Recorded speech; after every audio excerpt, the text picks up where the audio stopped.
Hey Raghunath, tell everyone about our Patreon community. Sure, Kastuba. The Wisdom of the Sages Patreon community is an incredible online yoga resource. If you like the type of yoga wisdom and culture we share on the show, then our Patreon community is a great next step. This is a listener-supported podcast, and any level of sponsorship will unlock a wide range of live and archived classes, talks, and even workshops. Raghunath teaches, I teach, and we have a host of other excellent teachers on topics ranging from yoga philosophy, asana classes, storytelling, Ayurveda, kirtan, cooking, meditation, and a lot more. We even have an incredible online Bhakti 12-step recovery group. So if you want to check it out, go to patreon.com/wisdom of the sages. All right, let's get it on. Om Namo Bhagavate Vasudevaya. Om Namo Bhagavate Vasudevaya. Om Namo Bhagavate Vasudevaya.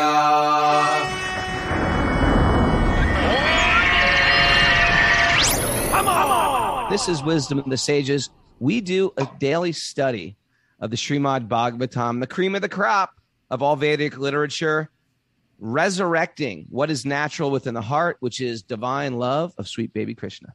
And we have a special guest today because Sunday is interview day. And we have a really special guest today, one of my favorite people in the universe, Shyamasundar Prabhu. Hare Krishna, and welcome to the show, Shyamasundar. Hey Krishna, good to see you, Raghunath. We are eager, and Mara told me, hey, you're not going to believe it, but Shyamasundar book just came in the mail. We just got his book in the mail, and we each got a copy, and we're all excited, and I've been plowing through it. I tell you this, and it's quite embarrassing to say publicly, I don't read. I know, you're going to say, how are you a devotee of Lord Krishna? I don't know. In my old age, I just can't find time to read, but I've already knocked out at least 200 pages of your book. And that's from a completely person who listens to everything on audiobooks or YouTube. So I love you. You know, you're one of those people in my life that I want to be like him. I want to be like him. I feel like you were sent for me. Please don't do it. It's too late. Shyamasundar, if you don't know him, he's an incredible author. And I want to say that although Srila Prabhupada, our guru's guru, brought bhakti to the Western world, it was Shyamasundar and his buddies, right, and his wife that really propagated the spiritual practice of bhakti all over the world. And one massive part of it was he became intimate friends with the Beatles. And it's the inspiring of, living at John Lennon's house and inspiring George Harrison that really these sacred mantras got heard all over the planet. He traveled with Prabhupada, our guru's guru, all over the world. He was Prabhupada's personal assistant. He had such intimate contact that it's like, man, you're like that. You're like that last generation that's got all this like insider info. And I'm just so happy to have you in my life. And is this the third time we've had him on our show, right? Second time. We got 3 books. You should be on the show 3 times. But the third book of his trilogy, Chasing Rhinos with the Swami, all of his incredible adventures. And I tell you, you are a modern day, what's the guy I call him? Indiana Jones. You are the spiritual Indiana Jones. And we're going to pick your brain today. Is that okay? Yeah, I'm ready. I'm going to speak a little bit first. I've got prepared some notes. Okay. Fantastic. Can I first ask Mara if there's any announcements we need to make this week? We don't have any announcements. What? Well, we're back tomorrow at the regular time, 8 a.m. Eastern. And Raghunath won't be here, but we'll have Vaisheshika Prabhu on, and we're going to be talking about We're going to talk about, the Gita Jayanti is coming up on Tuesday. So not only are we encouraging everyone to donate Gitas, which we're going to talk about more tomorrow, but we'll talk about Bhagavad Gita with Vaisheshika Prabhu on Monday, and we're going to have Paramananda on as guest host on Tuesday. Your brother from another mother. My brother from another mother. Fantastic. We're excited. Yeah. I'm going to miss you guys, but I'll be back stateside soon. Hey, when do you arrive? You're staying with me, right? Yeah, I am. Me and Kastuba are going to get together, have a little pillow fight. do some leg wrestling, make some no-bake cookies. Really excited. No-bake cookies. Okay. I don't know. I got to check my schedule. I don't know. But Shamasunder, why don't you just take it from here? We're excited to have you on board. Okay. Well, first thing is I want to say is I'm so proud of you, Raghunath Prabhu, your service. You're spreading Krishna conscious, Srila Prabhupada's message to these younger generations and beyond in these mad times. So proud of you. Sometimes from your ashram in New York, you bring these young people to India, and we meet there briefly. And I can see from just meeting you and talking with you there that you've got the spirit, the same spirit, Srila Prabhupada's spirit, increasing your love for Krishna by taking great risks to spread Krishna consciousness in the world. Thank you very much. It looks like we might be getting a little rain today in California, the first rain. We've been waiting for it for months and months. So by your mercy, the rains may come. The last time we talked, it was August 2020. Wow. We talked a little bit about history, how historical events shaped the perfect window for Srila Prabhupada to step through and into a generation of children perfectly prepared to hear him and follow him. And then, like rockets, take off around the world to spread his message. We talked about my volumes 1 and 2 of Chasing Rhinos with the Swami. Here they are. These are eyewitness descriptions of my adventures with Srila Prabhupada. How we saw him then as our fearless and funny pirate chief. Yeah. And we talked about the Beatles, and now with this new Get Back film, George Harrison has come back to prominence again. We discussed how he seemed like an old soul, a yogi from previous lives, who was born to embrace Krishna consciousness, and how he single-handedly, almost overnight, spread the Hare Krishna mantra to every nook and cranny of the globe. Now the Beatles are much in the news and so on, and George just keeps preaching from the grave. So maybe we'll get some more, but we can talk some more about that later, the Beatles. And last time, 2020, we talked about Srila Prabhupada's lightning fast journeys around the world at the dawn of high-speed intercontinental travel, and how letters were Srila Prabhupada's tool to knit together his far-flung, exploding movement in the days before emails and cell phones. These volumes 1 and 2 kind of portray Srila Prabhupada in action in dozens of places: North America, UK, Europe, Africa, Australia, Japan, even Russia. Behind the Iron Curtain, we went there in June of 1971. And in those days, Russia was sort of like North Korea is today. Yeah. No one could go to Russia. No. Imagine trying to start a spiritual movement in North Korea today. It was just like that. But unbelievable. He did it. And then on to India. Especially volume 2 describes Prabhupada's perhaps his most amazing feat. In just a few months, he revived Krishna consciousness in the place where it had nearly died. When we first went there, we couldn't find Krishna anywhere. We were expecting Krishna temples would be all over the place.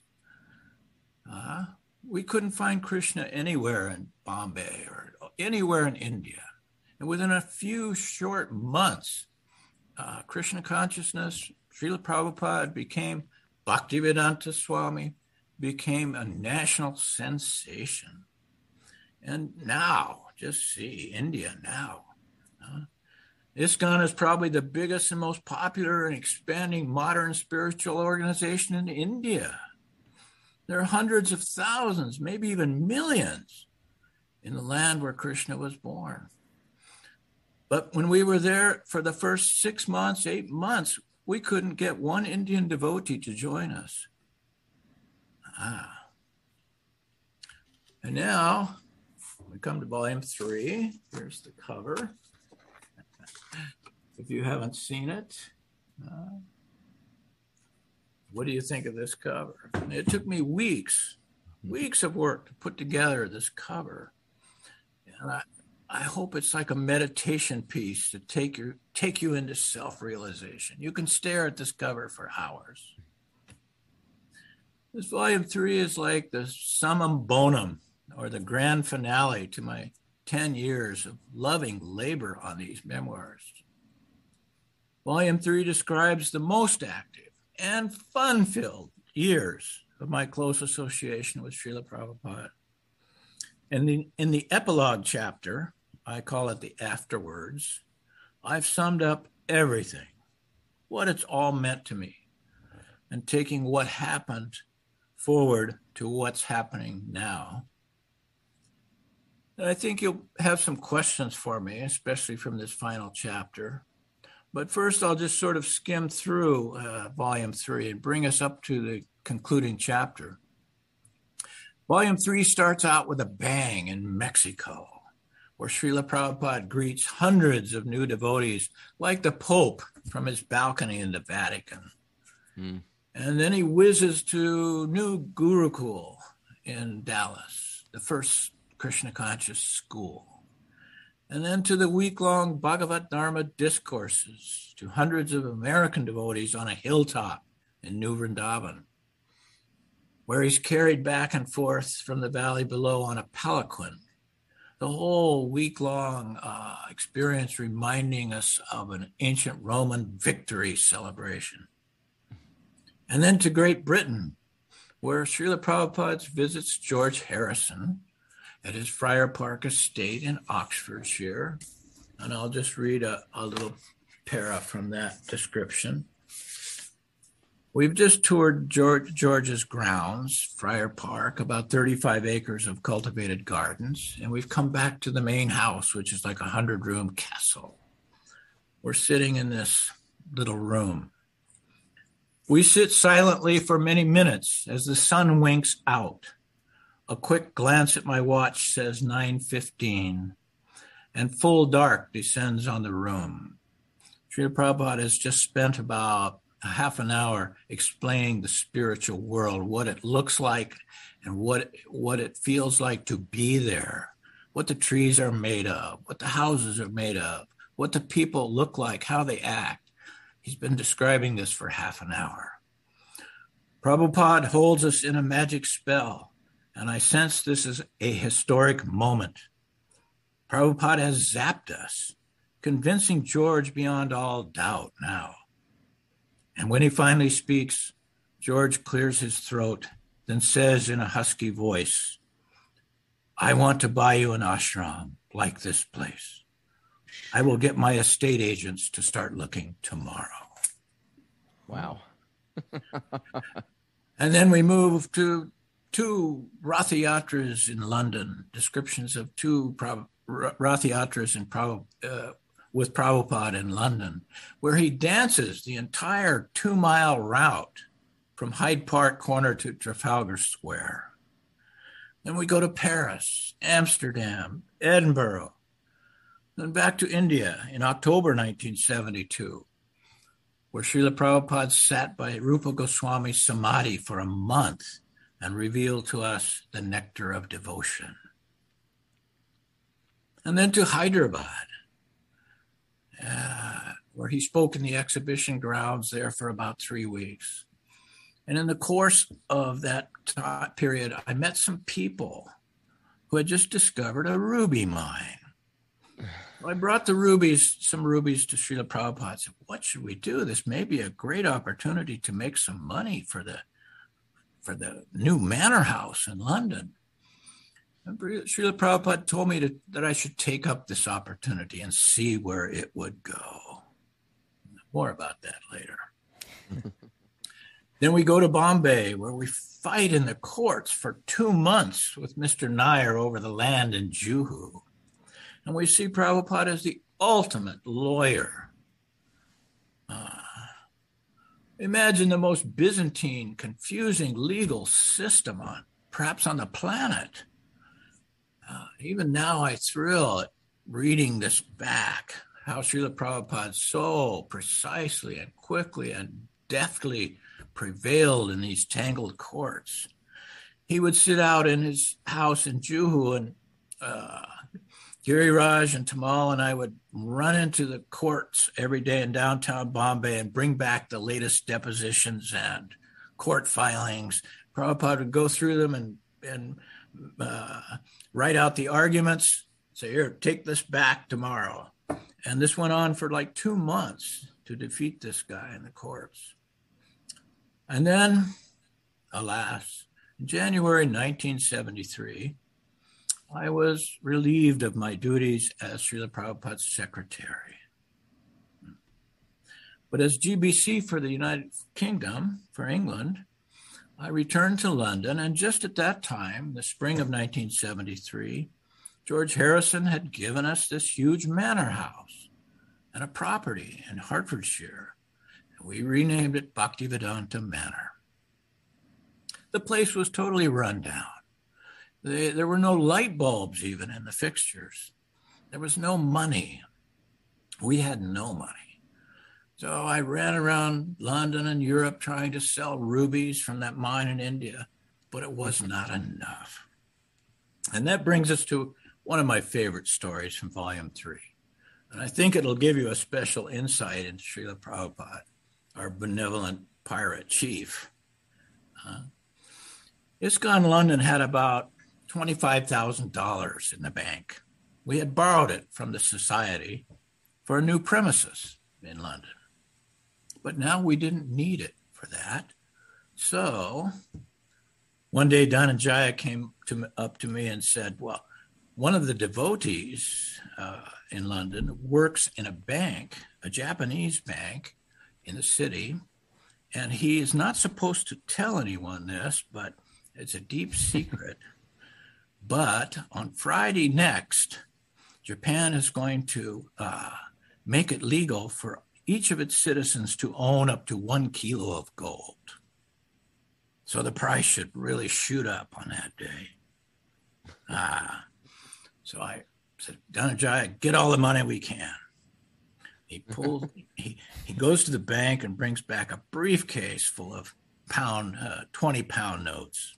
Huge briefcase full of money, $25,000.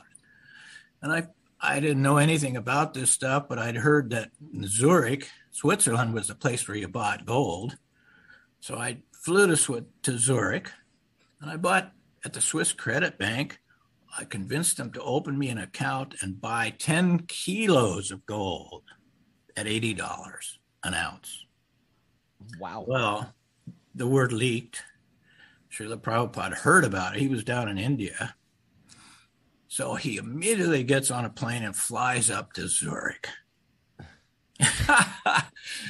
So I take him down to the Swiss Credit Bank. He sits there, and he and I just in the lobby of the bank. And there was a new technology like, the gold prices and stock prices would go by on those blinking LED lights in a banner, an continuous electronic banner. This is brand new technology for those days. And we sat there in the bank and watched the gold price go by over and over all day. Prabhupada would say, it has gone up 10 cents. Well, some of the GBC men around the society in the world also flew in to Zurich and began to protest to Srila Prabhupada that Shyamasundar is gambling with the society's money. So Prabhupada met with them in a room. He asked me to leave, but I left the door open a little bit so I could hear what they were saying. And they protested over and over, and Prabhupada said, yes, you're right. He said, we should not do this, or you should not do this. But Shyamasundar, he knows how he can do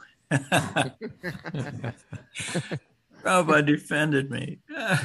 But then he said, we have to sell the gold the next day. They're protesting. Plus, it seems to have plateaued. So we sold it the next day for $90 and made well over 10% on it. And Srila Prabhupada opened his Swiss credit bank account. All the money went into his new account. And I'll just read a little para about that. I never knew what happened to that $26,000. Prabhupada probably used it to print books or put it toward a new ISKCON center somewhere. His new Swiss credit bank checkbook disappeared into his little white case. But often, years later, he would pull it out and show it and say, I have got my Switzerland bank account. So by late June 1973, Bhaktivedanta Manor was ready, and Srila Prabhupada flew there from India. And he sat down there for 3 months. And this was, to me, this was the culmination or the high point of all my years with Srila Prabhupada, the conversations.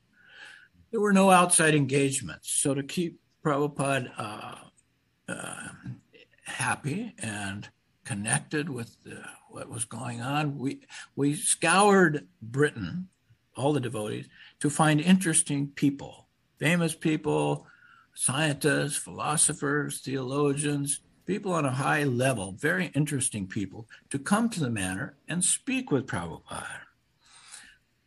We recorded over 55 conversations with these people. And so I've taken the essence of the best of those conversations and put them in this book. To me, that's the culmination or the highlight of that. My years with Srila Prabhupada were those conversations from that summer.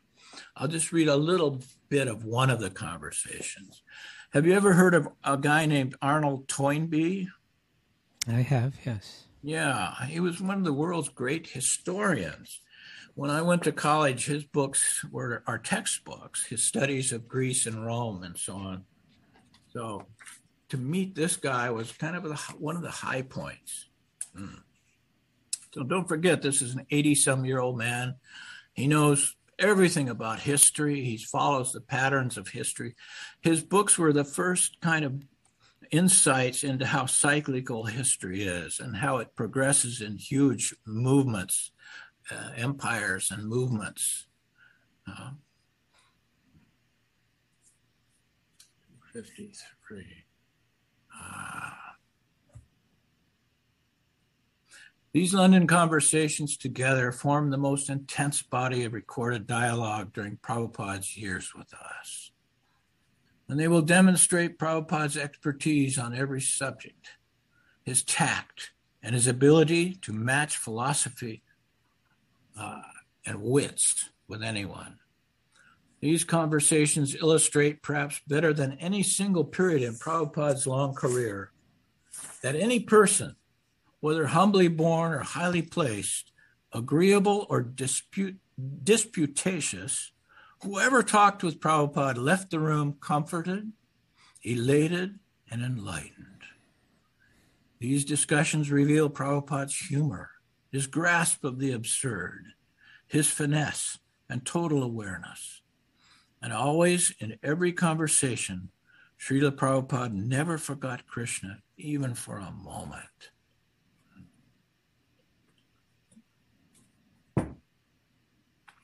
Okay, here's Arnold Toynbee. They're sitting in this room. They laugh a lot, these two great historians, enjoying each other's company.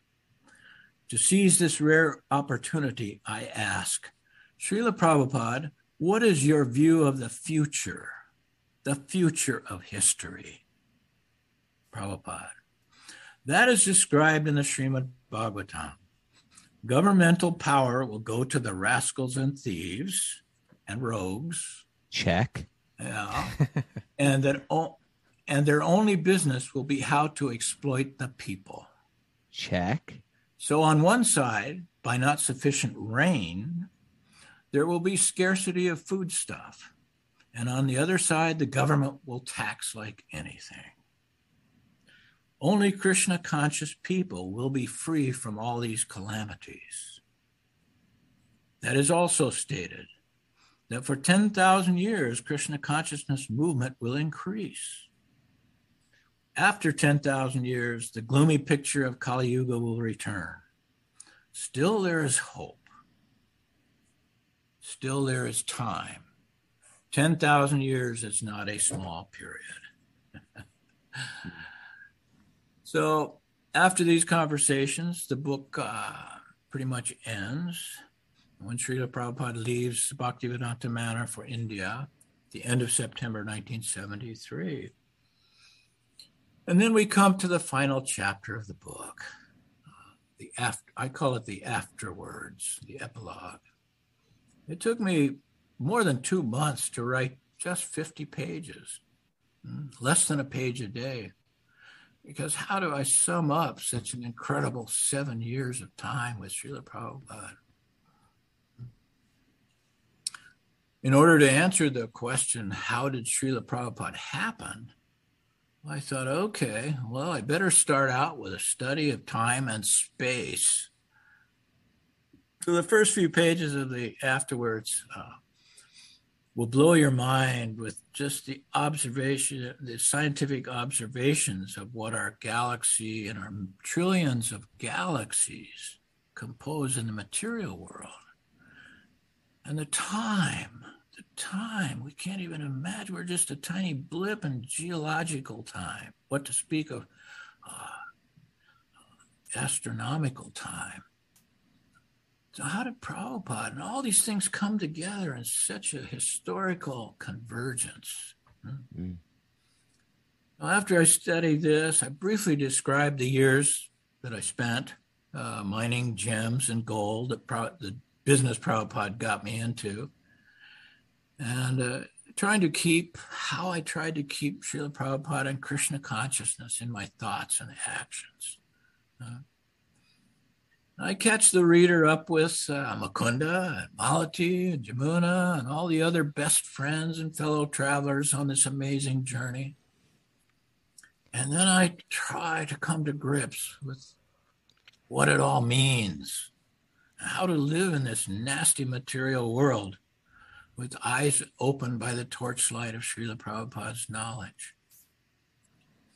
I guess the two most important points in this final contemplation might be these. Number one, I'm very optimistic. I'll just read a little paragraph here.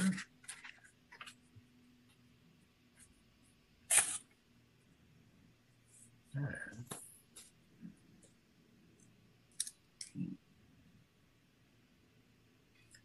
Optimism is my primary emotion these days as I scan the planet and worldly affairs and weigh your accomplishments to date. I'm talking to Prabhupada.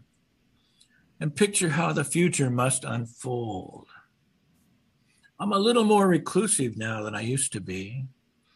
But selling these Chasing Rhinos books forces me to get out and about, and I check out ISKCON news websites every day and travel to temples around the world, and I'm so full of hope. Prabhupada, you always said that you don't want millions of stars. You want one moon. Well, you'll be happy to know you've created hundreds of thousands of moons out there in the world today. Your disciples and their disciples have expanded your pure teachings into every nook and cranny of contemporary geography and affairs. I just saw an article in the Dandavat website the other day about our new center in Antarctica. I don't know if you saw that.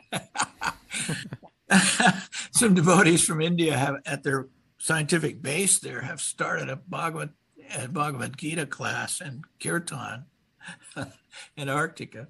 This dude was going to send me there if I don't behave, he said. What strikes me is the purity they have maintained. Purity. It's like you're still present, Srila Prabhupada, in an amplified way, everywhere I go on this planet Earth.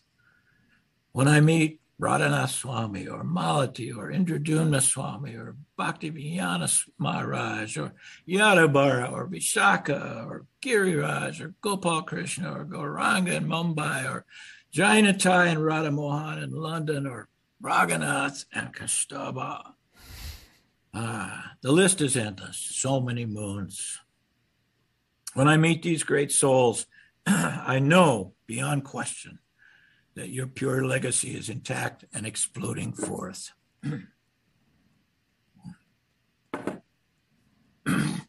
I observe hundreds of your devotees at ISKCON leadership meetings in Mayapur from my little bookstall, most of whom I've never met or can't remember their names. 3 generations on now, the simple names are all taken, and some are 3 or even 4 names long. And I'm filled with hope. It's only a matter of time. I won't live to see it happen, but already the flowers of Krishna consciousness delight the planet, and someday hence, your abundant fruits must certainly save the world. Very bull. So that's my first realization. I'm optimistic. And the second one might be that I've kind of discovered, at least in myself, that the key to everyday living is to use my mystic powers. I knew it. I knew it. Here's the way I sum that up in the book. I think if I can find it. Where is it? Srila Prabhupada, how do I cope with a world without you physically present here? Sometimes I get so desperate to see you again. How do I maintain that special tingling glow I always had when I walked by your side or entered a room where you were sitting? Around you, the colors, shapes, sounds, other people, everything became more intense, heightened, magnified. In your presence, I was thrilled with excitement, anticipation, a sense of comfort and safety, the certainty that whatever happens will be Krishna's arrangement and perfect in every way. But what about now? Yes, we have our sadhana, our daily practices, chanting the Mahamantra, reading your books, visiting you in photos or your Murti in the temples. But I've come to realize that the glue that holds me so tightly to your personal presence all these years has been what I can only describe as mystical experience. Prabhupada, you have opened the doors to perception and made it possible for us to see Krishna everywhere, at every moment of every day. You have ushered all of your devotees into the dimension of mystical experience. You said, devotees automatically have all mystic powers. The bird that flies past my window, the phone call I get out of the blue, the whispers in my head as I write these words. To sense the plan and hand of Krishna in all events has made it easy to remember you. Not only remember, but associate in real time with you as you reach over to pat my shoulder for a word well placed, or a tisk tisk to me for a thought ill-timed. As you shed your slippers and rustle across the rug to plop in that armchair over there and ask me, so what's the position, Shyama-Sundar? Or shoot me a note across the universe that all is well in Goloka and why not join me here? Anyway, so we have the unusual door to perception that we can see Krishna everywhere. Not only visually, but hear him and touch him and taste him and sense him in every dream him. This is our special ability that Prabhupada has given us. There's only, the words for it, maybe mystic experience is one of them. So anyway, Raghunath, fire away if you've got some questions. Sure. Well, Kaustubha Prabhu, would you like to ask anything first? What a great intro.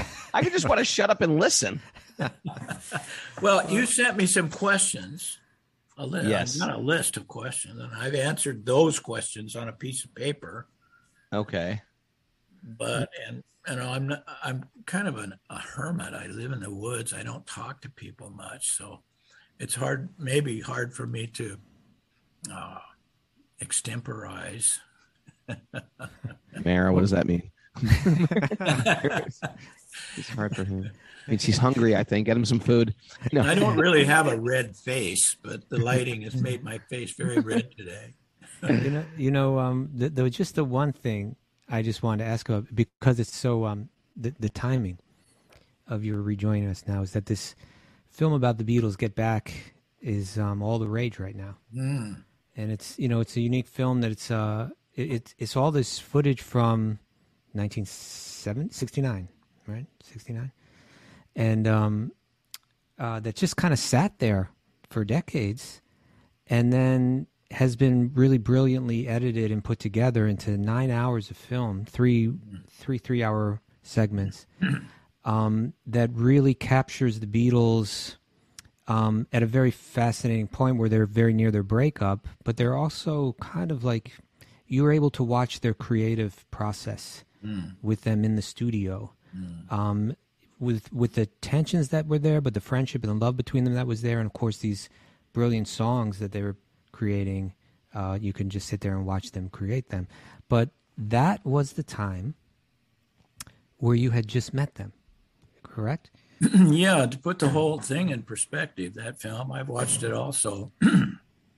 I had only met George less than 3 weeks before this the filming took place in Twickenham Studios. I'd met him at Christmas time in 1968, and this was first week of January 69. George called me and said, please come down to this studio. He gave me directions, and I want to tell the other boys about Krishna. I want you to tell them. Meaning the other Beatles, of course. Yeah, so, the whole story is described in my first volume. You can read it there in detail. But what you see in the movie, or that they've come out with the Get Back film, is I've just arrived. I don't know even George very well, so I sit kind of at the back. And you're there in the film. Yeah. We can see you at one point. Apparently the camera caught me. But their whole idea was in this giant empty studio was to make a film. You saw, you followed the story, but no one had any idea what was going to happen. But at lunch that first day, there was a lunch break of 2 hours. I sat with all the 4 band members and myself, just the 5 of us in the lunchroom. And for 2 hours, they asked me questions about Krishna. And that's all described too in my book. By the end of that meeting, I have a feeling that concepts that Prabhupada gave us, like go back home, get back, the long and winding road, all of these ideas were already there in their head, and I think I helped bring them out.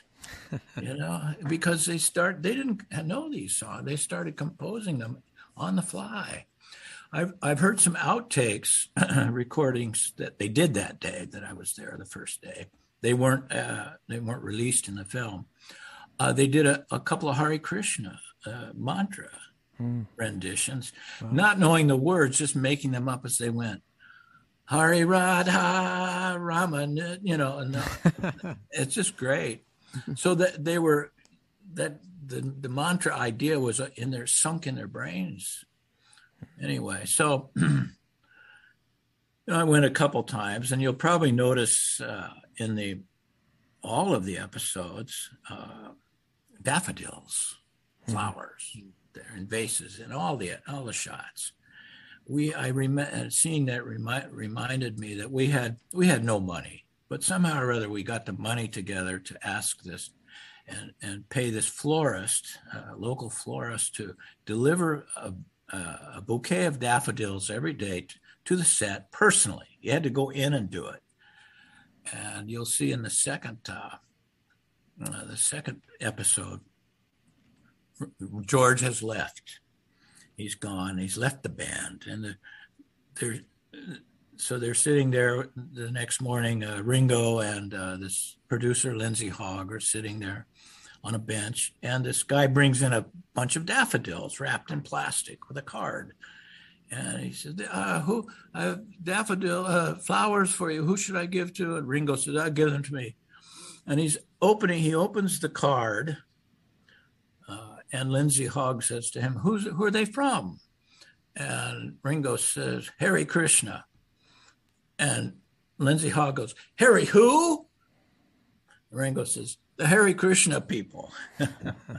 So we were just breaking in. It was just beginning of our relationship with the Beatles. And in fact, that same day that we had the meeting in the lunchroom, at the end of it, John said, Yoko and I are buying a big property out in Buckinghamshire. It's a huge place and it's all run down. Do you think you and some of the Krishnas could come out and live with us and do some work? So that began that one. It all came out of because you were all kind of homeless at that point too. Well, yeah. We were all living in little flats spread out all over London. Right. Well, I haven't seen the films yet. I've just seen some clips from it. But it seems like you met George at such an important time in his life, because it seemed like his spiritual life was just starting to really churn. And it was kind of leaving him a little bit like ready to leave the band, Well, yeah, I think all of them, you can follow it. All of them were they'd already achieved the ultimate material success you could have in terms of money, fame, and everything. And they were starting to wonder what it's all about. And Krishna arranged everything to have them go to India first with this Maharishi and all that. Imagine how prepared they were already. They already knew. That was perfect timing. And there's one scene where they're discussing that, actually. They're discussing having gone to India. And Paul and John are speaking together. And John says something like, I think when we were there, we should have just been more ourselves. And Paul kind of goes, yeah. But George, he took that opportunity to say, be ourselves. That's the biggest joke of all. The whole reason we went there was to discover ourselves. Yeah. It was kind of like, it was a little sharp. And it was kind of like he was almost ready to say, I'm done with this band. It's like, I'm done playing this game. He wrote the song. In the movie, he writes the song one night called I, Me, Mine. Yeah, right. I watched them put that together. They did about 30 takes of that song. And John and Paul they didn't like it. I mean, it was they waltzed. That's that scene of John and Yoko waltzing around the floor all through the day. I mean, mine. It's a waltz tune. Right. Yeah. But George was taking the philosophy. He got it. I, me, mine. You got it. Straight out of Bhagavatam, yeah. Yeah. That song wound up in the album finally. Yep. Amazing. Well, Shyamasundar Prabhu, you wrote about an earthquake that knocked a book off your shelf, open to the exact page that you have been searching for. Are there any other Krishna miracles? We're all into Krishna miracles here on the show, and magical things happen. Any real big, notable Krishna miracles to share with our listeners from writing the book, or in your adventures, or in your past? I mean, your whole life is really a Krishna miracle, truthfully. Yeah. But as a hippie, in the early 60s, dropping acid every day, stuff like that, we were already living lives expecting miracles. It had to be magic. So Prabhupada fit right into that whole thing. Every minute with Srila Prabhupada was a magic time. You never knew what was going to happen, but it was always a pleasant surprise. I read it. You can read in my books about the $100 bills falling out of the sky, that when we didn't have any money, we just We're walking down the street early one morning, and $100 bills were blowing up the sidewalk. Paid the rent. We were behind 3 months in rent. I'm going to call that a Christian miracle. Yeah, there's miracles. I'll accept that one. Endless. One of the biggest ones is we built this huge temple construction in Berry Place in London for months, elaborate, with the altar and just tens of thousands of pounds and hundreds of hours of work to build it. And Prabhupada was living there, and he said, okay, we're going to, I need to leave here on December 15th, and this was like December 1st, and I want to install deities before I leave. Wow. In those days, late 60s, you couldn't find deities anywhere. Where are we going to get the deities? The days ticked by. We were trying to call India and get some flown in, but we didn't know anybody in India. This went on, and finally we got a couple little tiny ones. We're going to have to install those. And just 3 days before the installation was supposed to happen, a guy called up and says, I have 2 4-foot-high Radha Krishna deities. He was from the Hindu Center out in East London. They have just arrived in boxes, but one of the fingers on Radharani's hand is broken. Can we repair this and use it? Or what should we do? And Prabhupada said, well, I'll come out and have a look. By the end of the couple of hours talking with these guys, we carried them out over to the temple. They were ours. Radha Krishna appeared 2 days before they were supposed to be installed.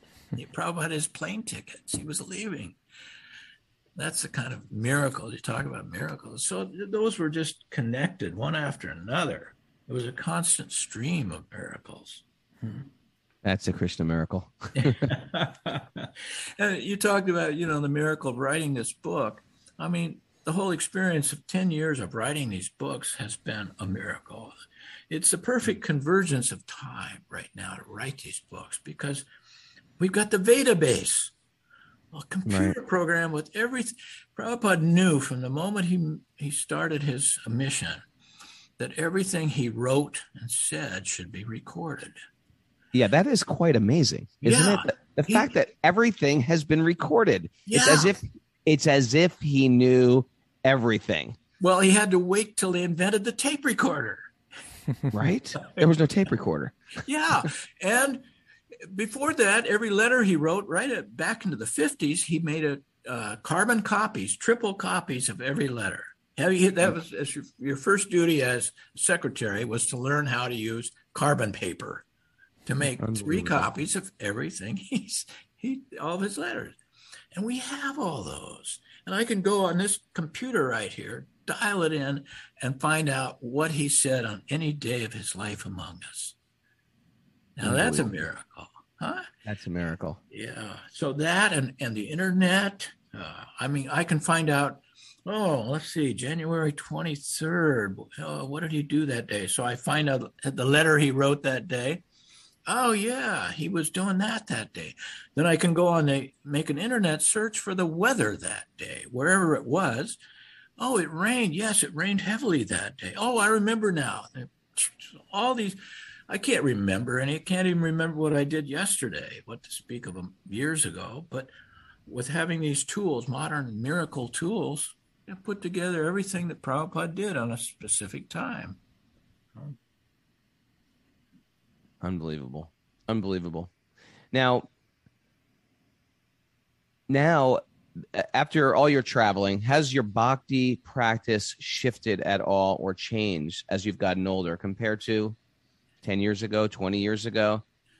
Well, as an old man now, I'll be 80 in a few months, I've probably become very much more introspective and self-examining. I watch what I do from the moment I wake up, and I realize that everything I do practically all day long is filled with mistakes.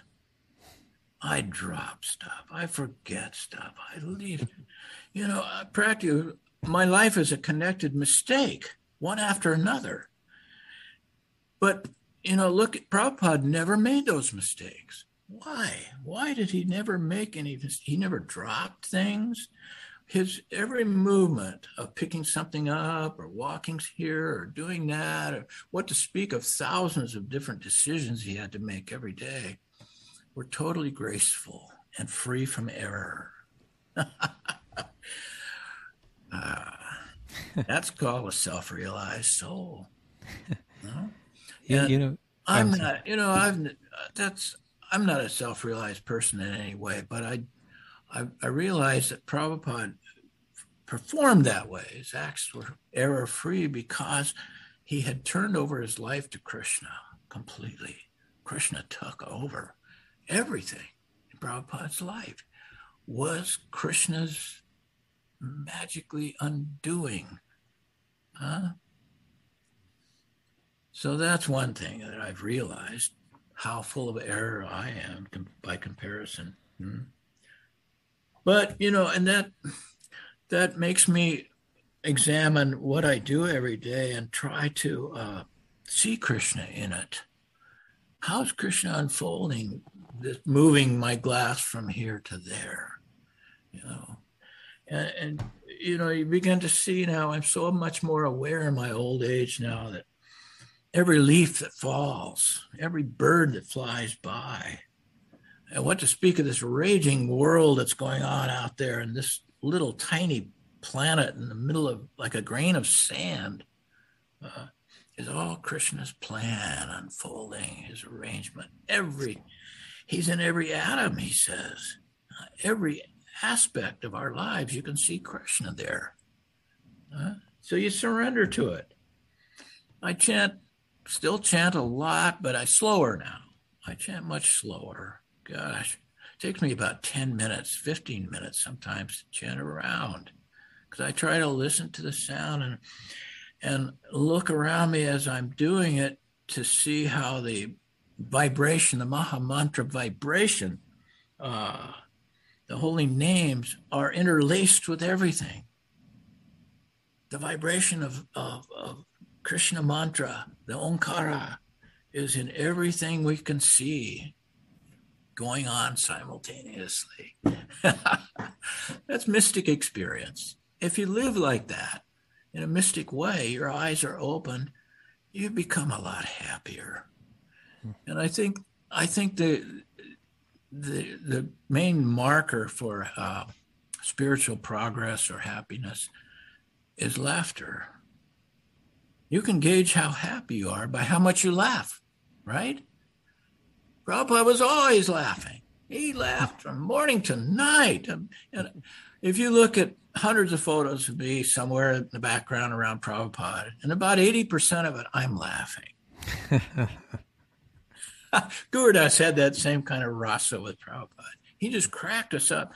Many times Prabhupada would be giving some very serious lecture to hundreds of people up there, and I'd be sitting over there just cracking up, because I could just see that he was just putting on this kind of cosmic show for everybody. All right. That was beautiful. Thank you. That was so beautiful. I just love having you in our life. I think I can speak for the entire community.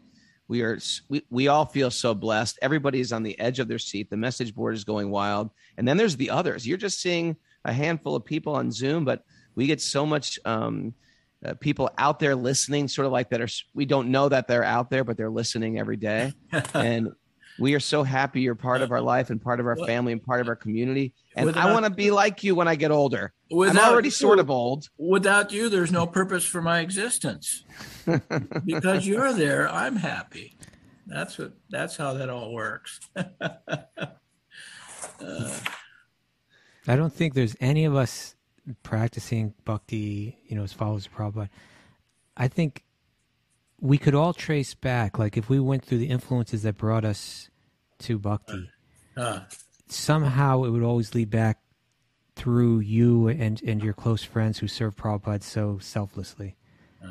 Like my guru is Tamal Krishna Goswami. I got interested by hearing him speak. Well, he discovered bhakti at the little temple that you started in San Francisco, and you know, what to speak of, you know, your connection with the Beatles, and so much was done in India, and all, you know, it's, one way or another, we all go back to your service. Well, you know, every day we all say that prayer, Gaur Bhakta Vrinda. We give thanks to all of the devotees through history that have made all of this possible for us. I'm just tiny little link in that. That's all. But you're a historic one. We're really tiny. This grain of sand, this planet right now is going to be gone to another. See, he's got that zoomed out perspective, Raghunath, you see? That's what we talk about a lot on the show. You zoom out and you're seeing things from that really zoomed out perspective, which is reality. Yeah, he's got it. Well, he's got it.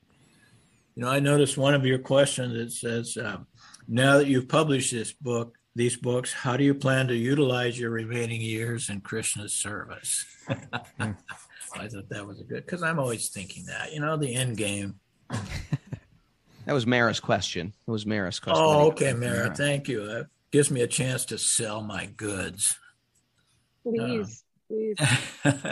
No, I think I'm going to do this winter, do the audio version, because like you were pointing out earlier, you know, you don't read anymore. People don't read anymore. I just been hearing that almost 20% of books now are audio books, right? Plus, I can make more money on the audio book. It doesn't cost me anything. You don't have to carry them around. You don't have to carry them around. I just my computer. Anyway, but one step at a time. You know, I still have to live and pay rent, and my only income is from these books. I don't do the mining business anymore. Wow. So I guess now's the time to ask your audience to buy my books. Yeah, well, they're asking for the audiobook, actually. And how can we get them? Can you tell us? There it is right there. Can you see that?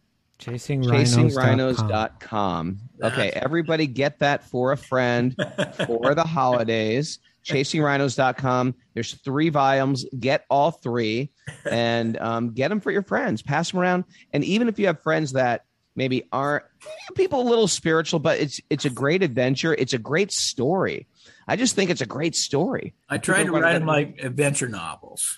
It is an adventure. Your whole life is an adventure. Yeah. And their special deal is $55 for all 3 volumes. It's a great deal. And if anybody wants more, like, you know, a box of 18 or something like that, you can write to me. Or write to me anyway if you feel like I have a question. ChasingRhinos@gmail.com. ChasingRhinos@gmail.com. I'm saying that for all those who can't see that right now. I see. Thank you so much for bringing so much to our life. Barry, I'm so impressed with you. Like I said, we're sitting here in gratitude, in awe, and we subsist by just everything that you've done. I'm in London right now. So I went to the Manor and I'm thinking about you, and I'm thinking about the Rath Yatra with you. You're in London here. Right now? I'm in London right now, and I'm thinking about you and the miracle. And the Manor is better than ever. I know it. Oh, it's just like whenever I go to England, my heart is filled with, they still have the same spirit there that we started out with, that anything goes for Krishna. The community, they got 80,000 people for Janmashtami. It's unbelievable. Where are you right now? I am in North London, and we're doing something for Radhanath Swami's website, the Journey Within website. Oh, great. God. Yeah. Kastuba's going to come out here and also record some classes for it. It must be night there. Is it night? Yeah. It's dark. That's for sure. It's 8 o'clock. Well, I've only got one fantasy left, and that is to be with Srila Prabhupada again somehow. I can't see any other purpose to living if I can't be with Prabhupada again somewhere. Well, they said, this is my theory, and you can shoot me down if you want, but when Krishna descends, all the associates come, all the demigods appear. And I want to say, your generation, Shama Sundar, I don't get them. I don't get you. All you guys, you just dropped everything in almost like unprecedented way. No one did what you guys do. The early disciples, they saw Prabhupada. You guys knew nothing about Hinduism, nothing about comparative religions, nothing about India. but you met this person, you left the world, you dropped it's as if you're higher beings that have descended to spread a spiritual movement all over the world. And now the roots have taken place, and it's going to change history. It's actually going to change. Historically, if you were to zoom out, something happened in those magical years between 1966 and 1977 that will change the rest of history. And you guys were a part of it. And I'm trying to figure out who you are. It's not us. It was the person that appeared to us. It was Prabhupada, his example. You never meet a perfect person in your whole lifetimes. You'll never see a perfect person. But if you see one, you recognize it immediately. This is a perfect person. So what else do? You give up everything else.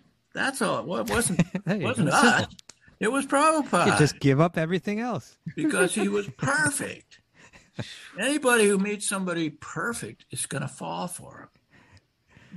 Unbelievable. And the key is so much fun. When you're having so much fun, you keep doing it, right? You don't suffer when you're somebody who's perfect. Krishna consciousness is very fun. Thank you for making it fun. Thank you for doing all the pioneer work. I know all you guys, you opened these. I just have to give it appreciation. You opened Bombay. You sat in a cabin, basically a hut. People got typhoid, malaria, to open up this Hare Krishna land in Mumbai. They went Malati, going to Mayapur, living in a hut, buying land, fighting off, who knows, snakes. With a baby in your arms. And then people like my generation go there, and I'm just like complaining, hey, don't you guys have pizza today? What's going on? Why isn't there pizza going on? Where's the restaurants closed today? You guys were like the pioneers. You built the roads, you built the homes, you built the bathrooms for us. It's like we have to be at every moment in deep appreciation for the Lewis and Clarks of your generation that created so much for us. And I just want to thank you personally why we have you here. Thank you for appreciating. But we were just having so much fun. That's the answer. Thank you so much. Hey, we want to thank Shyamasundar Prabhu for being such a part of our life, being our inspiration, being our teacher. Always a pleasure to have you. I don't know what else to say after this. Yeah, I don't know what else to say. We'll get together one of these days. Okay. Thank you so much, Prabhu. I'm looking forward to it. I'm praying that we will. And everybody, remember, I'm not on the show, but Visheshika Prabhu, who we love so much, is going to be on the show with Kostuba. Yeah, and he's going to be talking about Bhagavad Gita because it's the anniversary of Krishna speaking the Gita to Arjuna coming up. That's right. And then, of course, Tuesday I'm traveling back to the States, so Paramananda is going to fill in for me. Paramananda, my brother from another mother, will be here. And, we're looking forward to having everybody here. And I will see you Wednesday. For now, we just lift up our hands in great appreciation. In our hearts, we understand our life is in divine hands. And thanks to our teachers for showing us the way. Haribol! Haribol! Thank you.